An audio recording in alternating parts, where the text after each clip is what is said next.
कुदनूरला गणेश रेडेकरांच्या शेतात 8.5 किलो वजनाचं रताळ। कुदनूर येथील प्रगतशील शेतकरी गणेश अशोक रेडेकर यांच्या शेतात 8.5 किलो वजनाचं रताळ मिळाल्याने परिसरात हा कौतुकाचा विषय ठरलाय। मूळचे आगसगा तालुका जिल्हा बेळगाव येथील शेतकरी रेडेकर हे सध्या कुदनूर येथे वास्तवास असून यंदा त्यांनी शेतात रताळे पीक घेतले। त्यामध्ये तब्बल 8.5 किलो वजनाचं रताळ त्यांना सापडले। त्यामुळे या रताळ्याची सगळीकडे जोरदार चर्चा सुरू आहे। हे रताळ प्रदर्शनामध्ये ठेवण्यात येणार असल्याचंही त्यांनी यावेळी सांगितलं। युवा संवाद न्यूजसाठी कोवाडहून संजय कुत्रे।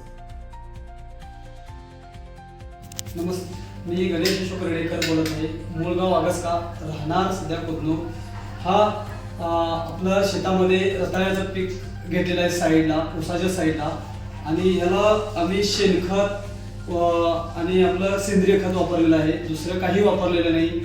हा पिकाचा आम्ही कोल्हापूर इथं कृषी प्रदर्शनला भेट देऊन तिथं आपण मांडणार आहे, आणि तिथं बाकीच्या शेतकऱ्यांनी हे आपल्या भागामध्ये पिकण्याचं पीक आहे याचा पुरेपूर पीक घेण्याचा प्रयत्न करावा, आणि आमच्या भागामध्ये हे असं जास्तीत जास्त 3.5 फूट पीक उभारण्याचं हे आपण हेतू तयार करावा असं आपलं कर्तव्य आहे। आणि हा शेतकरी कोल्हापूरच्या ह्याला भेट देऊन आपला लाभ घ्यावा।